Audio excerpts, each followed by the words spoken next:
이제 사도 바울이 이 로마서를 로마에 이제 보내놓고 예루살렘에 방문합니다.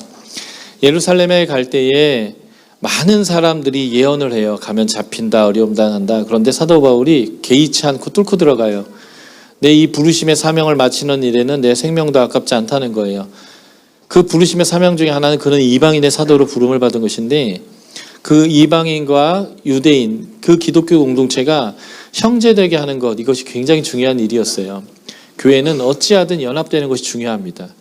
그래서 형제인 유대인 교회 공동체가 어려울 때에 고린도 후서에 이렇게 표현 나오지만, 마게도니아 사람들이 자신들의 극한 환난 가운데서라도 그들이 헌금을 모았어요. 그래서 그것을 가지고 예루살렘에 들어가는 거예요. 그렇기 때문에 그는 이 유대인 기독교 공동체와 이방인 기독교 공동체가 이렇게 서로 형제됨인 것을 경험하고 확인하고 하나 되게 하는 이 일을 위해서는 가서 잡혀도 뚫고 들어가는 거예요. 그래서 들어갑니다. 그리고 진짜 가서 잡혔어요. 그래서 예루살렘에서 잡혔고 가이사랴로 호송돼서 2년을 거기에 이제 묶여 있게 되는데, 하나님이 이렇게 말씀하셨어요. 환상 가운데 네가 예루살렘에서 나를 증거한 것처럼 로마도 가여야 하리라. 그래서 사도 바울이 풀려날 수 있음에도 불구하고 로마 시민권을 활용해서 나는 이 재판 문제가 있다 생각한다, 나는 황제에게 직접 재판받겠다라고 하는 로마 시민권을 활용합니다. 그래서 로마 군사의 호의를 받고 로마로 입성해요. 중간에 폭풍이 있어서 파선을 당하고 죽을 뻔했는데, 그때 로마 군인이 이 죄수들 도망가면 안 되니까 그냥 다 죽여버립시다 이렇게 했는데, 백부장이 바울을 생각해서 다 살려요. 그리고 결국 이 바울이 로마에 이제 도착하게 되는데, 이 로마에 2년 정도 있었다라고 사도행전 28장에서 언급합니다. 셋 집에 2년 동안 거한다 이렇게 돼 있어요. 이 말은 무슨 말이냐면, 입건은 됐지만 재판 진행 중이고 아직 형이 확정되지 않아서 가택연금, 집에 묶여 있는 거예요. 연금되어 있는 거예요. 나가지 못하고 자유롭게 돼 있는 거죠. 그래서 그가 사람들을 불러요. 불러서 나갈 수는 없지만 올 수는 있으니까. 그래서 그들에게 복음을 전하는데 유대인들이 시큰둥하고 받아들이지 않습니다. 그럴 때 사도 바울이 하나님의 나라의 복음이 이방인에게 가는 게 맞구나라고 하면서 거침없이 담대히 하나님 나라의 복음을 전했다라고 하면서 이제 사도행전이 딱 끝나요. 그 로마의 감옥 2년 동안 사도 바울이 우리가 표현하기로는 옥중서신이라고 하는 4권의 서신서를 기록하게 됩니다. 그것이 우리가 잘 아는 에베소서, 빌립보서, 골로새서, 빌레몬서입니다. 이 에베소서와 골로새서, 빌레몬서는 사도 바울이 로마 감옥에서 한 번에 다 기록해서 두기고라고 하는 사람을 통해서 한 번에 서아시아 지역에 있는 에베소와 골로새에 보낸 편지입니다. 골로새에 가정교회가 여러 개 있었을 터인데, 그 가정교회 중에 한 교회가 빌레몬이라고 하는 사람이 이끄는 가정교회입니다. 그 빌레몬에게 전달됐던 골로새에 간 편지가 빌레몬서고요. 그리고 이 빌레몬이 속해 있는 그 골로새에 있는 교회에게 보낸 편지가 골로새서여서, 빌레몬서와 골로새서는 그 골로새에 사도 바울이 이렇게 두 기를 통해서 한 번에 보낸 편지인데, 그 아시아 지역에 가는 김에 에베소에도 보냈던 편지가 에베소서이다라고 보시면 되겠습니다. 빌립보서는 훨씬 더 후대에 보내진 것으로 우리가 알 수 있어요. 이유는 이것이죠. 셋 집에 2년 있었는데 빌립보서를 읽어보니까 지금 사도 바울이 시위대에 있다 이렇게 표현돼요. 시위대는 로마의 군사들이 있는 관정을 의미합니다. 그러니까 지금 재판이 진행되는 것 같아요. 이제는 그러니까 빌립보서가 재판이 진행되고 있고, 그리고 재판을 통해서 곧 자기가 풀려날 것을 사도 바울이 확신하는 모양새를 빌립보서에서 보여주고 있기 때문에, 빌립보서는 AD 60에서 62년 이 로마의 2년 정도의 감옥 기간 동안에 거의 끝부분에 기록한 것 같고요. 에베소서, 골로새서, 빌레몬서는 그 로마의 감옥에서 빌립보서 이전에 한 번에 이 세 개의 편지를 써서 한 번에 보내진, 두 기구를 통해서 보내진 그런 서신이다라고 우리가 볼 수 있겠습니다. 우리가 에베소서 한번 볼까요? 저자가 바울이고 60에서 62년 로마 감옥에 있으면서 소아시아와 에베소에 있는 그리스도인들에게 보낸 편지입니다. 에베소는 사도 바울이 3차 전도여행 때에 3년 밤낮 눈물과 기도로 사역했던 곳인 것을 우리가 알 수 있죠. 그리고 이 도시가 갖고 있는 아주 중요한 영적 특징은 아뎀이라고 하는 이 강력한 신이 자리 잡고 있는 곳이라는 것입니다.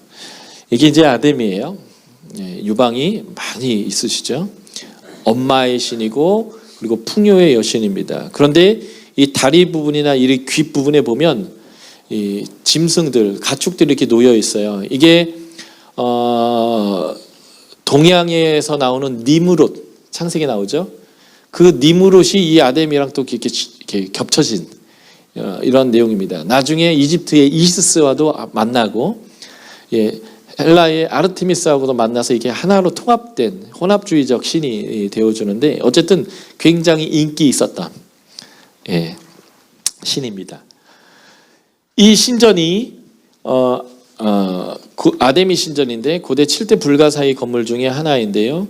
지금 아테네에 가면 파르테논 신전이 있어요. 이 신전보다 4배나 컸던 신전입니다. 근데 여러분들이 에베소에 가서서 이 아데미 신전터에 가면 저 옆에 기둥 하나 딸랑 서 있는 거 있죠.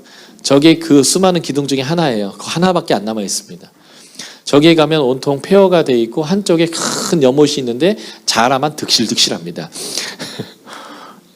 다 무너져 버린 이제 아데미 신전인데요. 여기서 사도 바울이 에베소에게 보낸 편지인데요. 에베소서에 고대 사본들이 있어요. 아주 오래되고 그래서 권위 있는 사본들을 보면 에베소서 1장 1절에 에베소에 있는 교회에게 편지한다 할 때에 그 에베소라는 단어가 없어요. 그리고 3세기 4세기 넘어가서 라틴어 사본들에서는 이 에베소에 있는 이라는 표현이 등장하기 시작합니다. 그러니까 사실은 정확히 말하면 에베소서는 에베소에 보내진 편지라기보다는 소아시아에 보내진 편지일 가능성이 굉장히 높습니다. 그런데 그 소아시아를 대표하는 도시가 에베소였기 때문에 나중에 에베소에 있는 이런 내용이 들어온 것 같아요.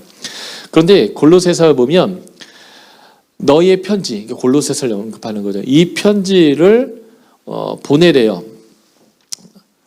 라오디게에. 그리고 라오디게에서 오는 편지를 받아 읽으라 이렇게 돼 있습니다. 그래서 어떤 학자들은 이 라오디게아에게 사도 바울이 먼저 보냈던 이 편지가 에베소서가 아니겠느냐라고 하는 추측을 하게 됩니다. 그 이유는 이런 것이죠.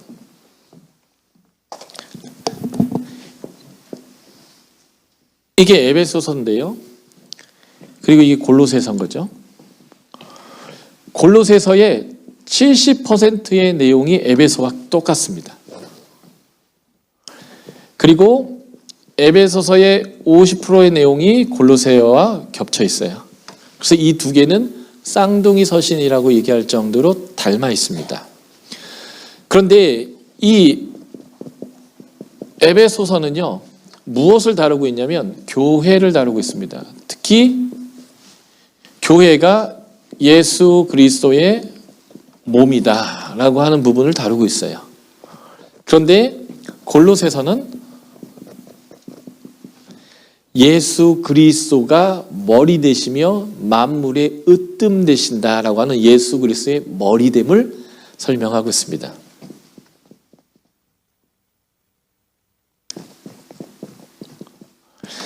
옛날 저랑 같이 사역을 했던 목사님이 계세요. SBS에서. 이분이 이 골로새서의 제목을 달면서 뭐라고 달았냐면 38 광땡 되신 하나님, 예수님 이렇게 이름을, 이 화투에서 이렇게 땡잡기라는 게 있다는 거예요.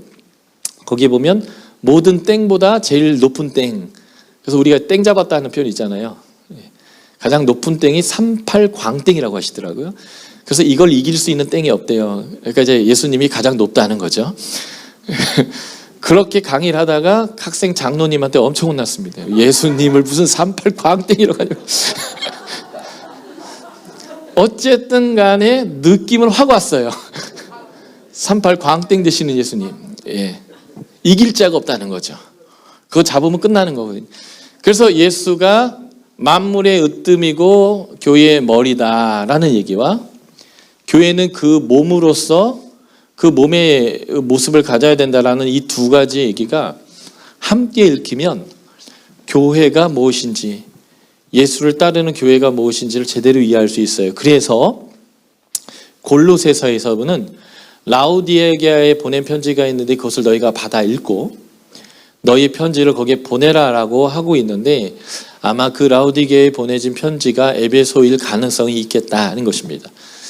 어쨌든 그게 에베소냐 아니냐가 중요한 게 아니라 제가 말하고 싶은 핵심은 이 두 개를 같이 읽는 것이 아주 건강하게 성경을 읽어내가는 중요한 방법이라는 거예요. 예수의 머리 되신과 그 몸된 교회, 이것이 합쳐져야 하나의 퍼즐이 제대로 맞아져서 예수와 우리의 관계성과 우리의 정체성에 대한 온전한 이해가 더 좋겠다라고 하는 거죠. 그러니까 이제 여러분들 기억에 다 잊어먹고 유병현 간사라는 사람이 에베소에 보내진 편지가 에베소서가 아니더라, 뭐 라우디게 편지더라, 이런 거는 기억 안 하셔도 돼요.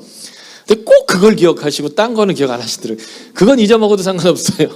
중요한 것은 에베소서는 몸됨을 얘기하고 골로새서는 예수의 머리됨을 얘기해서 이 두 가지를 같이 읽음을 통해서 온전한 이해가 도움이 된다. 이걸 기억하시는 것이 핵심이 되겠다라는 것입니다. 에베소서는 교회에 대해서 다루는데 이 교회라는 것은 건물을 얘기하는 게 아니고요. 성도를 다루는 거예요. 그래서 그리스도인의 정체성 또는 그 그리스도인의 공동체로서의 이 공동체인 교회 몸의 정체성이 무엇인지를 설명하는 것이 에베소서의 아주 중요한 핵심입니다. 그래서 에베소서는 6장으로 되었는데 반을 뚝 잘라서 3장까지가 우리가 그리스도 안에서 받은 복이 무엇이냐, 그 복이 정체성이에요. 그 정체성에 대해서 설명한다면 4장부터 6장은 그 복에 합당한 삶, 다시 말하면 정체성에 합당한 성도의 삶이 무엇인지를 설명하는 데에 할애하고 있습니다. 그래서 에베소서 1장에서는 예수 그리스도 안에서 하나님이 성령님과 함께 우리에게 주신 복이 무엇인지를 한 6가지로 언급해요. 아들 되게 하셨고, 그리고 구속하게 하셨고, 성령으로 인치시고 보증하게 하셨고, 그래서 예수 그리스도를 머리로 하나 되게 하셨고, 뭐 이런 식의 이제 우리가 구원받은, 예수 그리스도 안에서 받은 우리의 구원의 메시지에 대해서 6가지 정도 또는 5가지 정도로 정리를 합니다. 그리고 2장이 사실 에베소서의 본론이에요. 1장은 그냥 서론인데도 불구하고 2장에서 예수 그리스도가 우리를 살리셨다는 거예요. 그래서 2장 1절부터 10절까지는 죄로 죽었던 우리가 예수 그리스도의 은혜로 말미암아 살아있는 존재가 됐다라는 것인데 여기에서 우리가 아주 중요한 메시지가 나오죠. 에베소서 2장 8절 9절에 보면 구원의 도식이 나오는데 은혜, 믿음, 그 은혜로 인하여 믿음으로 말미암아 우리가 구원을 얻었나니 이는 행위에서 난 것이 아니라는 거예요. 그래서 여기에 빼기 행위를 해야 합니다. 행위. 그러면 이것이 구원입니다. 이게 구원의 도식인데 이 부분을 넘기는 거예요. 그러면 간단한 산수인데 마이너스가 플러스가 됩니다.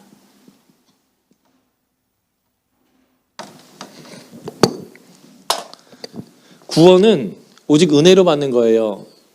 하나님이 이스라엘 백성을 10가지의 재앙과 홍해의 사건과 광야에서의 인도와 보호와 먹이심과 싸워주심에 대한 은혜로 하나님의 백성을 삼았을 때에 시내산에서 내가 당신 백성 할랍니다 라고 수용한 믿음은 그들이 구원의 백성이 되는데 그 다음에 시내산에서 할랍니다 라고 그들이 하나님에게 인정했을 때 그들에게 그에 합당한 그들의 가치와 삶과 행위를 하나님께서 요청하셨어요. 그게 행위입니다.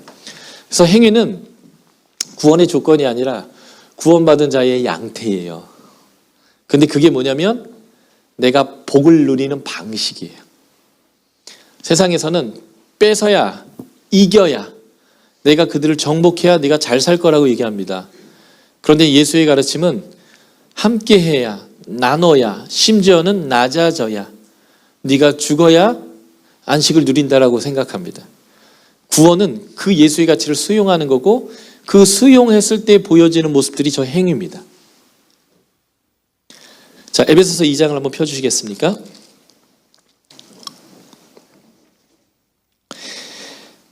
에베소서 2장 4절부터 보면 긍휼에 풍성하신 하나님이 우리를 사랑하신 그 큰 사랑을 인하여 허물로 죽은 우리를 그리스도와 함께 살리셨다. 너희는 은혜로 구원받은 것이라. 또 함께 일으키사 그리스도 예수 안에서 함께 하늘에 앉히셨으니 구원받게 하셨던 이유가 뭐냐? 이는 뭐뭐 하려 하심이라. 목적이죠. 그리스도 예수 안에서 우리에게 자비하심으로 그 은혜의 지극히 풍성함을 오는 여러 세대에 나타내게 하기 위한 것이다. 이 행위가 뭔지 아세요? 하나님 은혜를 나타내는 것이에요. 전도하고 선교하는 것입니다. 그런데 이렇게 전도하고 선교하는 방식이 한 번 더 설명되고 있습니다. 그게 2장 8절 9절이에요. 2장 8절 9절이 저 은혜로 믿음으로 행위를 빼서 구원 얻는 것인데, 그렇게 하시는 이유가 10절에 또 한 번 나와요. 이는 뭐뭐 하려 하심이라. 10장 중반부터 보면 이 일은, 우리를 은혜로 믿음으로 행위를 빼서 구원 얻은 이유는, 이 일은 하나님이 전에 예비하여서 우리로 그 가운데서 행하게 하려 하심이라. 근데 그 가운데서가 뭐냐면 10장 10절 전반부에 나오는 얘기예요. 우리는 그가 만드신 바라 그리스도 예수 안에서 선한 일을 위하여 지으심을 받았다. 그 선한 일을 하기 위해서 우리가 구원받았다는 거예요. 그러니까 그 선한 일이 뭐예요? 이 행위입니다. 하나님의 가치로 사는 것이 선한 일인데, 그 선한 일이 하나님의 은혜를 나타내는 방식인 거예요. 그러니까 우리의 행위는요, 구원의 양태이기도 하고, 우리가 복받는 방법, 복을 누리는 방법이고, 우리가 그렇게 복받고 복을 누리고 선을 선택하면 다른 사람이 복을 받는, 구원 얻게 하는 방식인 것입니다. 이게 이제 에베소서 2장 1에서 10절에서 말하는 구원이고요. 이것으로 끝나지 않아요. 11절부터 22절까지 또 얘기하는 거죠. 예수 그리스도는 화평이신지라. 중간에 막힌 담을 하셔서 멀리 있었던 자, 언약 밖에 있었던 사람들, 하나님의 권속, 하나님의 식구가 아니었던 사람들, 우리 얘기하는 거예요. 이방인들. 이들이 이제는 하나님의 권속이 되고 식구가 되고 하나님의 백성이 되고 언약의 백성이 되고 가까이 있는 사람이 되게 하시는 거예요. 그래서 유대인과 이방인, 이게 이제 유대인의 관점을 보면 사람과 개죠. 사람과 사람 아닌 자들이 이제는 모두가 연결되어져서 함께 성전으로 지어져 가는 이 일이 바로 구원받는 일입니다. 그러니까 교회가 사랑으로 연합되어서 하나 되는 것 자체가 선이고, 그것이 하나님 나라가 이루어지는 방식이고, 그것을 위해서 하나님이 죽으셨어요. 그래서 구원의 결과예요. 그 구원의 결과가 뭐냐면 그리스도 안에서 하나 되는 것입니다. 그래서 1장은 예수가 행하셨던 우리에게 주신 복의 내용이고요. 그 복의 내용을 더 구체적으로 설명하는 게 2장인데 그것이 하나 되는 것입니다. 그리고 3장에서 뭐라고 얘기하냐면 그 비밀을 우리가 맡았다는 거예요. 그런데 여기에 역설이 있습니다. 비밀은 모두가 알면 안 되는 거예요. 그런데 기독교의 비밀의 역설이 있습니다. 알려진 비밀이고 알려야 하는 비밀이에요. 이게 기독교 비밀의 비밀입니다. 신기한 거죠. 그러니까 여러분들이 비밀을 막 얘기해줘야 이게 비밀을 풀어내는 거예요. 그 비밀을 우리가 맡았습니다. 그래서 그 비밀을 맡은 자가 우리다. 여기까지가 정체성이에요. 그러면 그 정체성에 합당한 삶을 다뤄야 되는데 4장부터 6장이 4가지의 정체성에 합당한 삶을 다룹니다. 첫 번째가 4장 1절부터 16절인데요. 이것은 교회를 다뤄요. 교회는 하나님의 성품의 근거에서 하나 되어야 한다는 것입니다. 부르심에 합당하게 행하라. 그 부르심에 합당하게 한 게 뭐냐면 하나 되게 하신 것, 성령이 하나 되게 하신 것을 힘써 지키는 거예요. 성령이 하나 되게 하신 것을 힘써 지키는 방법은 애를 쓰는 데 있는 게 아니고요. 본문을 보면 성품에 있어요. 그 성품이 뭐예요? 하나님의 성품이요. 다르게 말하면 갈라디아에서 표현하면 성령의 열매예요. 하나님의 성품으로 하나 되는 것입니다.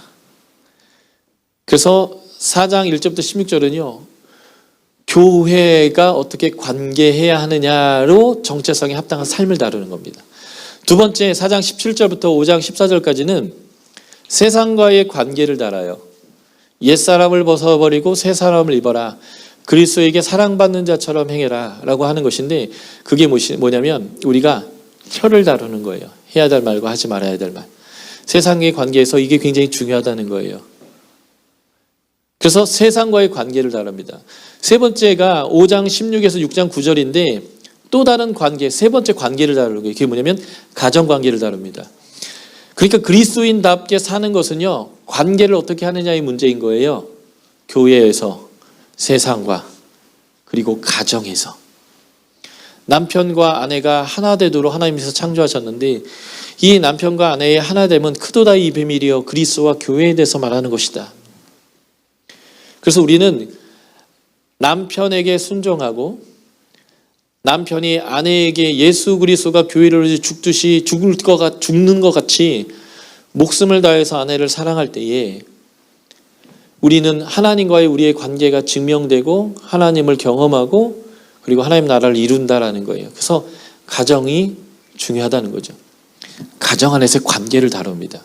그리고 마지막 6장 10절에서 뒷부분은 뭘 다뤄요? 사단과의 관계, 영적 관계를 다룹니다. 그래서 걔하고 싸운 다음에 걔는 누워 있어야 되고 나는 서기 위함이라는 거예요. 전쟁에 싸웠는데 누워 있으면 진 거예요. 서 있으면 이기는 거고요. 그래서 서 있기 위해서 무장해야 합니다. 그 무장이 뭔지 아세요? 내 것으로가 아니라 하나님 것으로. 구원의 투구, 믿음의 방패, 의의 흉배, 진리의 허리띠, 복음의 예비한 신, 성령의 그 말씀. 하나님의 것으로, 하나님의 가치로, 하나님으로부터 온 것으로 나를 무장해서 사단과의 관계에서 승리하는 관계인 거죠. 다시 정리하면 1장부터 3장까지의 정체성은 수직적 관계예요. 하나님과 우리의 수직적 관계인데 은혜의 선물로 이 하나님과 우리의 관계가 주어졌어요. 하늘에 속한 신령한 복으로 복 주시되 이게 1장 3절의 표현이거든요. 우리에게 하나님으로부터 복을 주셨어요. 선물로 주셨습니다. 하나님을 빌어서 우리에게 이 하나님과 우리의 관계가 이루어졌어요. 이 관계가 이루어졌을 때는 수평적 관계가 그래서 이루어집니다. 이것이 하나님과 우리가 수직적 관계가 잘 연결됐다라고 하는 증거예요. 그래서 우리는 수평적 4개의 관계를 잘해야 합니다. 교회 안에서 하나님 성품으로 하나 되는 관계. 세상과의 관계에서 우리가 해야 될 말과 하지 말아야 될 말, 올바른 하나님의 언어적인 말을 가지고 빛의 자녀처럼 사랑받은 자녀처럼 행해야 하는 것, 세상과의 관계. 그리고 가정 안에서의 관계, 부부의 관계, 부모와 자녀의 관계, 주인과 종의 관계. 1세기에선 종도 가정의 일원이었거든요. 그리고 사단과 관계를 하는 것입니다. 그래서 에베소서는 그리스도인의 성숙에 대한 책이에요. 우리는 교회 성장론은 있지만 교회 성숙론이 없어요. 어떻게 보면.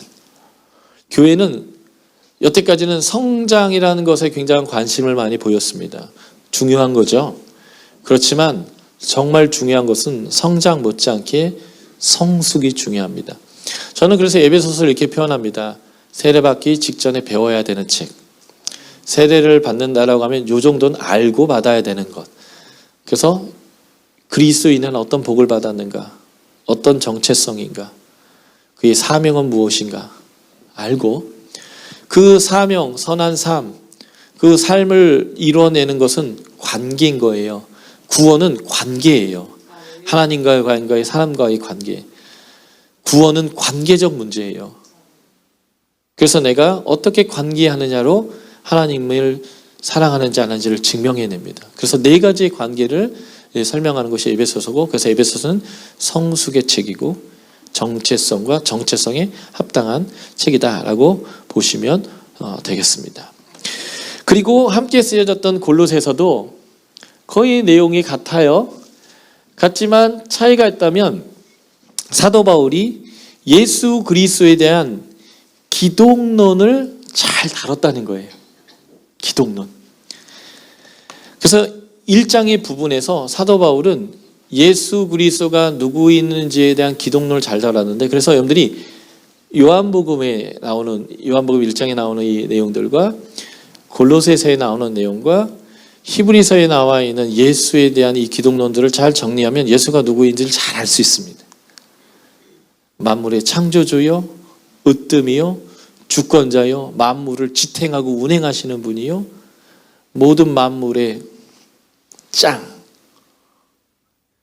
그 예수 그리스도를 따르는 삶이 교회인데, 그 메시지가 에베소서와 골로새가 이제 거기서부터 겹쳐요. 관계의 삶. 그래서 세상 초등학문을 따르지 말라는 거예요. 세상의 가치들, 국민학교 수준의 가치들. 그래서 모든 만물에 신이 있다라고 하는 그런 가르침들, 금욕주의적 가르침들, 천사 숭배의 가르침들, 요 따위 거 따르지 말고 대장을 따르라. 예수를 따르라. 근데 그 적용점은 에베소서와 딱 겹쳐요. 이게 골로새서입니다. 그래서 이 예수를 따르는 자의 그 삶이 에베소서로 연결되는 거예요. 그래서 이 두 개로 잘 묶어서 교회의 아름다움이 무엇인지를 봐야 하는데, 골로새서는 에베소서와의 차이점이 있어서 아주 중요한 부분이 이 3장 5절이에요. 적용점에서 탐심을 버리라는 거예요. 탐심은 우상 숭배다라고 얘기하는 것입니다. 왜 사람들이 우상을 섬길까요? 잘 먹고 잘 살고 싶어서요. 사람들이 왜 절에 가서 백팔 무슨 이런 거 하고요. 신체 투자라는 그 있잖아요. 뭐 5그릇 간다음에 엎어지고 막 이런 거여서 몇 킬로를 가고 이런 거 왜 하겠어요? 그 고생스럽고 그 힘든 거를 잘 먹고 잘 살고 싶었어요. 우상 숭배의 목적은 하나예요. 잘 먹고 잘 살려고 하는 거예요. 어거지를 써서라도. 그래서 탐심이 그래서 우상 숭배입니다. 그래서 정말 행복한 삶이 뭐냐면 디모데 전서에서는 자족하는 삶. 돈을 사랑하는 것이 일만 악의 뿌리니까 자족하는 삶을 말하는 것입니다. 제가 중간중간 그런 말 많이 했어요. 벌어서 좀 나누시자고. 국 가서 뺏어가지고 막 나누는 거 그런 게 아니라 우리 스스로가 기쁨으로, 그리고 뺏기는 느낌이긴 하지만 세금을 통해서 함께 평경케 하는 일들, 이런 것들을 기독교 가치로 참 이렇게 하자고요. 그런 얘기를 하면 공산주의네 이런 얘기 하지 마시고요. 근데 정부가 정말 잘못됐으면 찍어야 돼요. 막 말해야 됩니다. 데모해야 돼요. 그렇지만 함께 나누는 방향은 놓치지 말아야 돼요. 그건 굉장히 중요한 거예요. 그래서 세상은 하나님 나라가 아니에요. 공산주의도 민주주의도 다 정말 하나님 나라의 가치를 100% 담지 못해요. 그런데 세상 가운데 살아가고 있는 교회가 세상에 또 다른 기준을 제시하는 거예요. 어떻게 보면 공산주의가, 어떻게 보면 뭐 이런 것 같은 느낌이 있지만 우리는 하나님이 기뻐하는 것은 하는 거예요. 하나님이 싫어하는 건 안 하는 거고요. 그런 관점에서 탐심을 버리고 함께 살아가는 세상, 하나님이 사랑하고 예뻐하고 귀하게 여기는 사람에게 동일한 마음을 품는 마음으로서의 그러한 사랑, 그런 정책들이 이 세상 가운데 이루어질 수 있도록 기독교인들이 힘을 발휘해야 합니다. 저는 보수도, 저는 뭐 진보도 아니에요. 그런 얘기를 하는 게 아니에요. 어느 편에 서라는 얘기가 아니라 하나님의 진리가 말하는 것을 세상에서 따라올 수 있도록 우리가 거룩함으로 힘을 발휘하자는 얘기를 하고 있는 것입니다. 그래서 골로새서 적용 중에 이 부분이 굉장히 중요해요. 내가 예수를 믿지만 여전히 탐심으로 인하여 우상 숭배를 하고 있지는 않은가? 그 우상 숭배적인 자세로 내가 돈을 쓰고 있지는 않은가? 관계하고 있지는 않은가? 이익이 되고 돈이 되고 나에게 무엇인가 되어줄 사람들하고는 열심히 관계하고 선물을 주고 밥을 사고 같이 하지만 나에게 아무것도 해줄 수 있는 사람에게는 철저하게 무시하고 있다면 그것 또한 탐심에 기반한 돈 씀씀이라고 하는 거예요. 누가복음에는 아주 재미있는 표현이 나와요. 제가 누가복음을 되게 좋아해서 밥을 살 때 너에게 아무것도 해줄 수 없는 사람, 다시 밥 사줄 수 없는 사람에게 밥을 사래요. 거기 아주 재미있는 표현이 나와요. 두렵건대. 기품이 될까 하노라. 그 사람이 나한테 밥을 사줬는데 다시 밥 사주는 걸 두려워하라는 거예요. 좀 극단적 표현이긴 한데 이게 무슨 말인지 이해가 되시죠? 예. 이게 두렵다는 거예요. 나에게 아무것도 해줄 수 없는 사람, 나에게 보답할 수 없는 사람을 향해서 내가 기꺼이 해주고 있다고 한다면 그건 정말 탐심이 아니라는 거예요. 기꺼이. 그러한 가치에 따라 살아가는 기독교인의 삶을 요청하는 것 중에 하나가 뭐냐면 탐심은 우상 숭배다. 탐심을 버려라. 이게 땅의 지체를 버리는 거다라는 거예요. 이 말은 부자 되려고 노력하지 마세요. 이런 얘기하고는 별개의 문제인 것을 기억하셔야 돼요. 하나님이 은사를 주시고 탁 하면 머리가 팍팍팍 돌아가면서 돈이 어디서 나오는지 돈을 어떻게 벌어야 되는지 아는 분들은 많이 버셔야 돼요. 그게 은사니까. 그래서 그 은사로 하나님 나라를 섬겨야 하거든요. 그러니까 부자 될 수 있는 사람은 부자 되셔야 돼요. 돈이 보이시면 돈을 버세요. 저는 그것을 막는 게 아니고 내가 왜 그것을 하고 있는지에 대한 그 중심의 동기가 중요하다는 것입니다. 그래서 육체의 그 땅의 지체를 죽이는 그 삶이 뭐냐면 탐심을 버리는 삶이다라는 것입니다. 그리고 이제 함께 보내진 편지가 빌레몬서죠. 이 빌레몬서는 사도 바울이 로마에 이제 2년 동안 셋집에 유하면서 이제 사람을 만날 수 있고 복음을 전할 수 있으니까 복음을 전했나 봐요. 그런데 거기에서 빌레몬, 사도 바울과 연관이 있는 골로새 교회의 아주 중요한 가정교회 리더인데 그 사람의 노예가 도망을 쳤는데 무엇인가 주인에게 큰 피해를 입히고 도망친 노예인데 그와 만나게 됐어요. 그리고 그에게 복음을 전했고 그를 전도했고 그를 사역자가 될 수 있는 수준까지 세웠나 봐요. 그래서 사도 바울이 이 사람을 사역자로 세우기 위해서 빌레몬에게 돌려보내는, 근데 돌려보낼 때 그냥 가면 죽게 생겼으니까 편지 한 장을 손에 꼭 쥐어주고 보내는데 그 편지가 바로 이 빌레몬서입니다. 이 빌레몬서를 이해하려면 로마의 노예제도를 이해하는 게 굉장히 중요한데 로마는 제국을 만들어가면서 많은 나라를 정복하고 그 나라의 사람들을 노예로 삼아서 그 노동력을 기반으로 부강해진 나라입니다. 그래서 로마의 운명은 무엇과 깊은 연관이 있냐면 노예를 어떻게 잘 다루느냐라는 것과 깊은 연관이 있습니다. 로마가 노예들에 대한 처우법이 언제 급격하게 변화가 되냐면요. 여러분들 스파르타쿠스라는 영화 본 적 있어요? 예. 검투산 노예가 열받아가지고 반란을 일으켰어요. 그래서 로마 사회가 그냥 발칵 뒤집힌 적이 있습니다. 그때부터 야 종들 좀 잘 대해줘라. 그래서 반란 일으키지 않게 해라 하면서 로마법이 노예들에 대해서 당근과 채찍을 더 명확하게 사용하게 됩니다. 그래서 노예들을 잘 대해주고 인격적으로 좀 대해주고 그리고 정말 충성되면 나중에 해방시켜주고 자유민이 되게 해주고 하는 일들을 하는데 도망갔다 하면 우리나라 말하면 추노꾼이 있어요. 그래가지고 잡아다가 십자가에 못 박아버립니다. 그래서 도망가면 확 죽여버리는 거고 끝까지 쫓아가서 그리고 주인에게 충성하면 결혼도 시켜주고 자유민도 되게 해주고 하는 이런 당근과 채찍의 모습을 보여주고 있는데 그래서 이 노예법 중에 하나가 뭐냐면 도망간 노예에게 도움을 주는 것은 그 주인에게 빚지는 것이 되어집니다. 그래서 그 도망간 노예를 자신의 종으로 삼아서 주인 노릇하면 그것은 실정법에 어긋나는 거예요. 사도 바울이 이 법을 존중하면서도 이 도망간 노예가 하나님의 사역자가 되게 하기 위해서 이 도망간 노예를 주인에게 보냅니다. 이것은 어떤 의미냐면 너 가서 주인이 열받으면 죽일 수 있어 이런 얘기예요. 그리고 죽이는 게 옳아요. 사실은 그 사회에서 모든 사람이 이거 봐주면 안 돼. 죽여야 돼. 야 네가 이거 용서하면 우리 집에 있는 종도 다 도망갈 거 아니냐고. 바울 찾아가서 편지 하나씩 다 받아오면 어떻게 할 거냐고 네가. 빌레몬서가 교회에 읽히고 있거든요. 얼마나 긴장된 상황인지 몰라요. 죽여야 되는 게 맞습니다. 그게 실정법에 맞아요. 그래서 빌레몬에게 오네시모가 편지 들고 가는 것은요, 믿음이에요. 죽이시면 죽어야죠.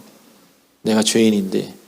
그러나 용서해 주신다면 내가 주를 위해서 살겠습니다. 이 마음으로 진짜 회개에 합당한 열매를 맺는 거예요. 그가 편지 들고 두렵고 떨리지만 갑니다. 그리고 빌레몬이 그 편지를 딱 받아요. 빌레몬의 머리가 복잡할 겁니다. 그리고 이 편지를 읽히는 이 공동체 안에 노예도 있고 그 노예 주인도 있는데 지금 계산법이 달라요. 머리가 막 굴러가는 소리가 막 들립니다. 그런 긴장된 사이에서 사도 바울이 편지를 씁니다. 빌레몬아, 오네시모라는 이름의 뜻은 유익한 이런 뜻이거든요. 그 유익한이라는 이름을 가진 오네시모가 주인에게 무익해졌어요. 도망갔고 뭔가 큰 손해를 입힌 것 같습니다. 종이 주인에게 큰 손해를 입힐 수 있는 이유가 뭐냐면 종들이라고 다 무식쟁이가 아니에요. 정복지에서 잡아온 왕족일 수도 있고 귀족일 수도 있고 훌륭한 사람일 수도 있어요. 그래서 종들 중에 어떤 사람은 교사도 하고요. 어떤 사람은 변호사도 하고요. 어떤 사람은 가정 전체를 책임지는 총무도 하고요. 그런다고요. 그러니까 아마 오네시모가 빌레몬 집에 총무였으면 엄청 해먹고 도망갔을 수 있어요. 그러니까 무엇을 얼마큼 해먹는지 모르지만 그가 너에게 불의를 행했다면 내가 갚아줄게라고 하는 사도 바울의 언급에 의하면 뭔가 많이 해먹은 것 같아요. 그래서 도망간 그 자체로 또 불의를 행한 그 자체로 죽여야 되는데 그가 회개하는 마음으로 와서 여기 무릎 꿇고 있어요. 편지를 드렸어요. 그 편지를 읽고 있는 거예요. 그래서 사도 바울이 이렇게 씁니다. 제 이름이 오네시모는 유익한인데 저가 전에는 무익했으나 이제는 유익한 이렇게 씁니다. 이런 거예요. 얘가 이름값 못하더니 이제 이름값 하게 됐다. 그러니까 얘를 이제 종이 아니라 형제로 좀 두어주면 어떻겠니? 이렇게 표현하는 거예요. 그러니까 오네시모의 이름 갖고 말장난을 한 건데 왜냐하면 긴장이 심하니까. 또 하나의 말장난을 합니다. 빌레몬이라는 사람이 이름의 뜻이 사랑이 많은 애정이 있는 이에요. 그래서 네가 그 사랑이 많은 그 믿음의 모습과 그 모습으로 복음이 전파되게 됐고 그리고 네가 칭찬을 듣고 그것 때문에 내가 지금 기분이 좋다고 위로를 받았다고. 너는 사랑이 많은 사람이고 애정이 많은 사람인데 이번에도 그 이름값 한 번만 더 해주면 내가 기쁨이 더하겠다. 아주 교묘하게 글을 썼죠. 그래가지고 얘 이름값 못했는데 이제 이름값 하게 됐고 너 사랑이 많은데 지금 한번 사랑 한번 더 보여줘라. 내가 요청한 것보다 네가 더 할 줄 내가 믿는다. 그리고 이 용서는 대가지불이란다 라는 거예요. 하나님 나라의 대가지불. 그래서 사도 바울은 이 빌레몬서에서 야 내가 사도잖니 말 들어라 이렇게 얘기하잖아요. 그리고 내가 나이 많지만 내가 너한테 이것을 요구하지 않는다. 내가 이것을 요구하는 것이 너에게 억지가 되면 안 되고 자의가 되어야 하기 때문이야. 그래서 그에게 억지로 시키지 않지만 그래도 부인하고 거절할 수 없는 억지적인 요청을 한번 하는데 그게 뭐냐면 나 나이 많은데 감옥에 있다. 나 갇혔다. 근데 그 갇혔다는 표현이 뭐라고 써있냐면 주를 위하여 갇혔다. 주 안에서 갇혔다. 근데 갇혔다는 표현을 4번이나 반복해요. 20몇 절밖에 안 되는데 나 갇혔다. 나 주를 위해서 갇혔다. 나 주를 위해서 갇혔다. 이건 뭘 보여주냐면 모범이에요. 하나님 나라를 위해서 내가 대가지불해서 살고 있다는 거예요. 사도 바울이 32년에 회심했는데 지금 60년, 한 30년 됐어요. 30년 동안 3번 파선당했고요. 40에 하나는 감한매를 여러 번 맞았고요. 동족의 위험과 배고픔의 위험과 수많은 고난을 당했습니다. 그래서 하나님 나라를 위해서 일했어요. 그러면 이제 좀 높은 자리에 있어야 되는 거 아니에요? 근데 감옥에 있습니다. 사도 바울이 나는 주를 위한 이런 대가지불의 삶을 살았다. 내가 갇혔다. 내가 갇혔다고 포기하고 낭망하고 하나님께 짜증낸 줄 아냐? 내용을 보면 이 오네시모는 내 스플랑크논이다. 내 심장이다 이렇게 표현해요. 감옥에 갇혔는데요. AD 57년에 예루살렘에 잡혀가지고요. 지금 로마로까지요. 지금 5년 이상 갇혀 있거든요. 근데 이 사람은요. 낭망하고 있는 게 아니라 그 자리에서도 사람들 불러서 전도하고 있고요. 거기서 제자 양육해가지고요. 오네시모를 사역자로 만들었어요. 낭망이 있지 않아요. 그런데 그 사역자로 쓰려면 실정법상 도둑질이에요. 사도 바울은 법도 지켜요. 그래서 이 사람을 너 가서 죽을 수 있지만 가서 용서받고 와라. 그러면 네가 하나님 사역자가 될 거다 하고 보내요. 그리고 그 현장에 있는 거예요. 이 편지가 읽혀지고 있습니다. 아마 확 죽여버렸으면 성경이 안 됐을 거예요. 성경이 안 들어왔을 건데 아마 용서했기 때문에 성경이 들어온 것 같아요. 그리스도를 위한 대가지불, 사랑에 근거한 그리스도를 위한 대가지불은 교회 공동체의 리더가 서고 교회가 건강해지는 것이다라는 것을 보여주는 메시지가 빌레몬서입니다. 자, 한 5분 남았는데 제가 빌립보서까지만 하도록 하겠습니다. 조금 더 시간이 지나서 사도 바울이 이제는 셋집이 아니라 시위대, 로마의 군대가 있는 관정에 들어와 있어요. 이 말은 재판이 진행되고 있다는 것입니다. 그런데 이 빌립보서의 중요한 특징은 기뻐하라입니다. 신구약 성경에 제일 많이 기뻐하라는 단어가 사용되고 있는 짧은 책이에요. 짧은데도 말고 기뻐하라는 말이 엄청 나옵니다. 왜 그럴까요? 이 사람들이 기뻐하고 있어서 기뻐하라고 할까요? 기뻐하지 못하고 있어서 기뻐하라고 할까요? 예, 기뻐하지 못하니까 기뻐하라는 거예요. 그러면 문맥상 이들이 무엇을 기뻐하지 못하고 있는가라는 것을 우리가 자세히 살펴보면 우리가 캐치할 수 있습니다.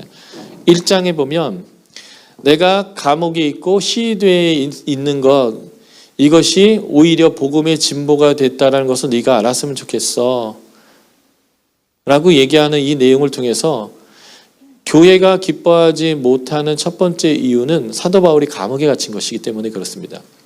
제가 2차 전도행위 때 빌립보라는 도시가 어떤 특징을 가진지 말씀드렸잖아요. 빌립보는 시민권자들이 사는 도시입니다. 로마 밖에 있는 로마예요. 거기 있는 기독교인들이 로마 시민권자일 것이고 또 로마 시민권자들에게 속해 있는 사람들이 터인데 사도 바울이 AD 57년에 잡혀서 AD 62년까지 거의 5, 6년에 걸쳐서 붙잡혀 있고 재판을 받고 있는데 그게 복음 때문이에요. 그러면 로마의 법에 의해서 붙잡혀서 재판을 받고 있는 사람이 전파한 복음이 괜찮은 걸까? 난 로마 시민권자인데 로마에서 이것을 문제 삼는다면 내가 제대로 된 복음을 믿는 거야? 라는 의구심이 들 수 있잖아요. 사도 바울이 얘기하는 거예요. 오히려 내가 갇힌 것이 복음의 전파가 되고 있다는 거예요. 이것을 니들이 알았으면 좋겠다는 거죠. 그래서 여기서 굉장히 중요한 사도 바울의 기쁨의 이유를 설명합니다. 자, 상상해 보십시오. 32년에 회심해가지고 62년까지 30년 동안 미친놈처럼 밥도 안 먹고 잠도 안 자고 결혼도 안 하고 맞아가며 파산해가며 복음을 전했습니다. 수많은 교회를 세웠고 수많은 사람들을 전도했습니다. 이 정도 되면 총회장도 하고 높은 위치에 있고 잘 먹고 잘 살면 좋잖아요. 그런데 지금 그가 어디에 있습니까? 감옥에 있어요. 그런데 사도 바울이 뭐라고 하는지 아세요? 나는 기쁘고 기쁘다고 얘기합니다. 이유가 뭔지 아세요? 복음이 전파되고 있어서. 내가 감옥에 있고 내가 원하는 그 형태가 이루어지지 않아서 기쁨을 잃어버리지 않아요. 사도 바울의 기쁨의 이유는 뭔지 아세요? 내 부름의 일이 계속되고 있고 그 부름의 자리에 있어서 기쁜 거예요. 그래서 그는 이렇게 얘기합니다. 나는 지금 죽어서 하나님 앞에 가는 게 나한테 이득이라는 거예요. 그런데 주님이 너희들을 위해서 내가 더 살라고 한다는 거예요. 그래서 그가 뭘 선택했을까요? 살기로 결정했다는 거예요. 이게 기쁨을 잃어버리지 않는 사람의 중요한 특징입니다. 환경이 기쁘고 기쁘지 않은 것을 지배하지 않고요. 하나님의 부르심 안에서의 삶이 내 기쁨의 이유가 되고 기쁨의 근원이 된다는 것이죠. 그래서 사도 바울이 얘기하는 거예요. 복음이 증거되고 있으니까 기뻐하고 기뻐해라 라는 것입니다. 두 번째, 이 교회가 기뻐하지 못하는 이유가 1장 27절부터 이렇게 쭉 언급되고 있어요. 그게 뭔지 아세요? 이 교회가 탁월한 교회입니다. 아까도 말씀드렸지만 AD 51년에 교회가 세워질 때부터 지금 AD 52년 이 빌립보서가 기록할 때까지 선교 헌금을 보내는 편지예요. 지금 사도 바울이 방금 선교 헌금 받았어요. 이 교회를 통해서. 그래서 일체의 비결을 배웠다. 부하에도 취할 줄 알고 가난에도 취할 줄 아는데 내가 지금 기쁨에 충만하다라는 게 방금 이 헌금도 왔기 때문에 그래서 너희가 드리는 이 헌금이 하나님이 받으실 만한 향기로운 예물이다 이렇게 표현하고 있어요. 탁월한 교회입니다. 정말 잘하고 있는 교회예요. 그러니까 탁월한 사역자들이 많았겠죠. 그 탁월한 사역자들이 더 잘하려고 싸우고 있는 거예요. 그래서 사도 바울이 이렇게 얘기합니다. 한 마음 한 뜻에서 함께해라. 그래서 너희가 기쁨을 잃어버렸다면 그 기쁨을 회복하는 모델을 제시하는데 그게 뭐냐면 이 빌립보서 2장에 나오는 예수 그리스도의 겸손이에요. 이들이 높아지고 해서 더 잘났다는 걸 증명하기 위해서 막 싸우니까 진짜 잘난 분 한 분을 제시하면서 진짜 잘난 이분이 모든 사람 위에 모든 만물 위에 뛰어나게 됐던 인정받았던 방법을 제시하는데 그게 뭐냐면 하나님의 본체 그 자체께서 종의 형체를 입었다는 거예요. 이게 번역이 좀 저는 마음에 안 드는데 본체라는 말과 종의 형체란 말이 헬라어로 똑같은 말이에요.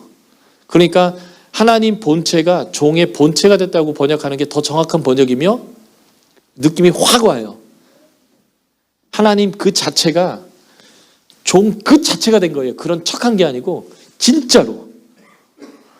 그랬더니 그렇게 순종했더니 그렇게 낮아졌더니 지극히 높여 모든 이름 위에 뛰어나게 되었고 모든 만물이 그 아래 복종하게 됐다는 거예요.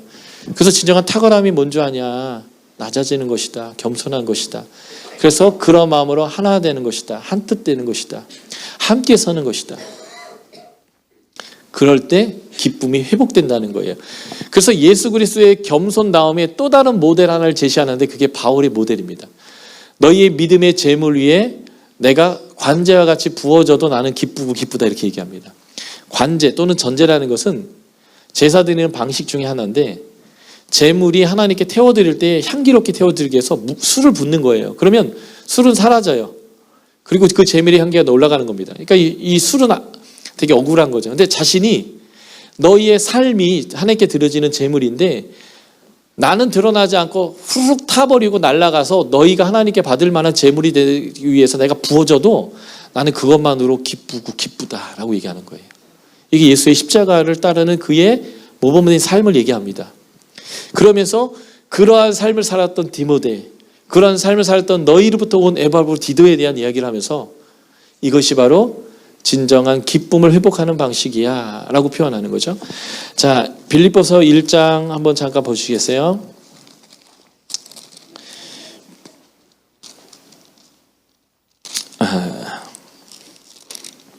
빌립보서 1장 27절 같이 읽어보겠습니다.